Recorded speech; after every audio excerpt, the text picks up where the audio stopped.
Hello money talkers, welcome to my channel money talks with Payal. So PE analytics IPO की listing date आने वाली है, तो क्या होनी चाहिए लिस्टिंग डे स्ट्रैटेजी, उसको लेके हम इस वीडियो में डिस्कशन करने वाले हैं। तो इसकी लिस्टिंग डेट है 4 अप्रैल यानी कि मंडे को।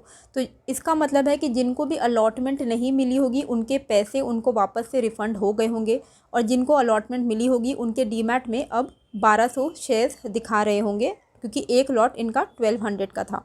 एसएमई आईपीओ है, यानी कि 114 के कट ऑफ प्राइस पे अगर आप 1200 शेयर्स को कैलकुलेट करते हो तो आपका जो अमाउंट डिडक्ट हुआ होगा, अलॉटमेंट जिनको लगी होगी उनका अमाउंट जो डिडक्ट हुआ है दैट इज़ 1,36,800। सब्सक्रिप्शन इनका काफ़ी अच्छा था, बहुत ही अच्छा इनको रिस्पांस मिला था। क्यूआईबी कैटेगरी बहुत ज़्यादा ओवर सब्सक्राइब, सबसे ज़्यादा ओवर सब्सक्रिप्शन हमें एनआईआई यानी एचएनआई कैटेगरी जो 2 लाख के ऊपर के लॉट्स में लगाते हैं उनके तरफ से सबसे ज़्यादा अच्छा हमें रिस्पांस देखने को मिला था। ओवरऑल 46.34 टाइम्स ओवर सब्सक्राइब हुई थी ये एसएमई आईपीओ, जो दिखाता है कि काफ़ी ज़्यादा डिमांड में ये आईपीओ है। तो ये एक पॉजिटिव साइन है फॉर द आईपीओ। फिनेंशियल्स इनके अच्छे हैं, प्रॉफिट मेकिंग कंपनी है पर इनकंसिस्टेंट है। मतलब आप देखोगे 2019 में 347 लाख का प्रॉफिट था, फिर वो घट के 117 हो गया, और फिर वो आईपीओ जब उनको आईपीओ लेके आना है तो उनका प्रॉफिट अचानक से इतना ज़्यादा बढ़ गया। तो ये इनकंसिस्टेंट प्रॉफिट एक नेगेटिव पॉइंट होती है, ये बहुत अच्छी पॉइंट नहीं है। हालांकि ये प्रॉफिट मेकिंग कंपनी है और कंपनी के बिजनेस मॉडल जो है वो काफ़ी ज़्यादा यूनिक है। एक लौती ऑनलाइन सर्च प्लेटफॉर्म है जो रियल टाइम डेटा एनालिटिक्स के सर्विसेज को ऑफर करती है इंडियन रियल एस्टेट इंडस्ट्री में। साथ ही इनके जो क्लाइंट बेस है वो काफ़ी ज़्यादा जाने माने हैं, एस्टीम्ड क्लाइंट बेस है इनका, और अच्छा खासा इनका स्ट्रॉन्ग डेटा बेस है। टेक्नोलॉजी बेस्ड कंपनी है, यूनिक बिजनेस मॉडल है, सब्सक्रिप्शन बेस्ड मॉडल में ये काम करती है। अब ये कितना आगे जाके सस्टेनेबल है ये तो वक्त ही बताएगा। लेकिन अगर हम बात करें कि जिनको अलॉटमेंट मिली है उनको क्या करना चाहिए, तो देखिए सबसे पहले तो अगर आपने एसएमई आईपीओ में लगाया है तो आप एक रिस्क टेकर हो। हालांकि रिस्क को मिनिमाइज़ करने के लिए अगर हम इसके एज़ पर द डिमांड देखते हैं, ग्रे मार्केट में एसएमई आईपीओ को कोई ट्रेड नहीं हो रही है, तो हम बता नहीं सकते हैं कि कितनी इसमें लिस्टिंग गेन हो सकती है। पर मेरे हिसाब से मुझे ऐसा लगता है कि 150 के आसपास के लिस्टिंग गेन इसमें चांसेस हैं, क्योंकि काफ़ी अच्छा इनमें डिमांड आया था आईपीओ के वक्त में।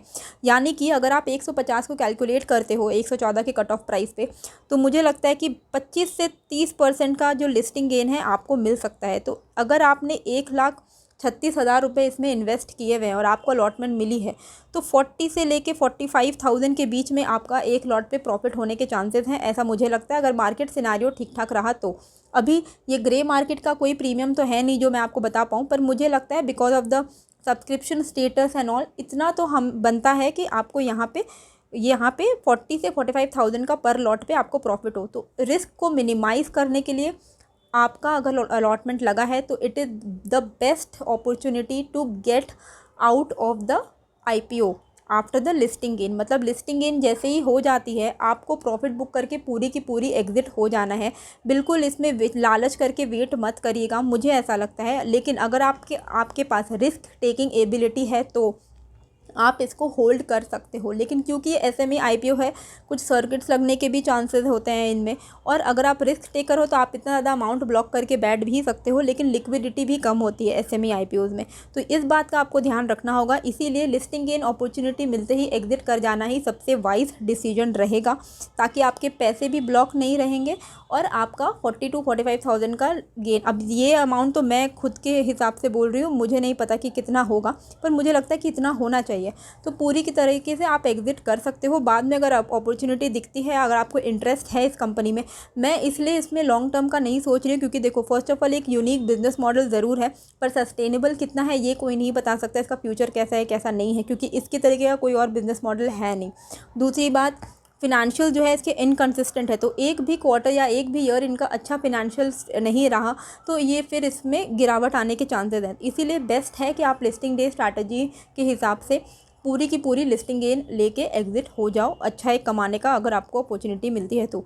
लॉस में लिस्टिंग होने के चांसेस इसमें काफ़ी ज़्यादा कम लग रहे हैं मुझे, पर लॉस में अगर लिस्टिंग होती है तो इसको आप आराम से होल्ड कर भी सकते हो। तो आई होप आपको ये क्विक वीडियो अच्छी लगी, कैसी लगी मुझे कॉमेंट करके ज़रूर बताइएगा, नए हो तो सब्सक्राइब कर लीजिएगा।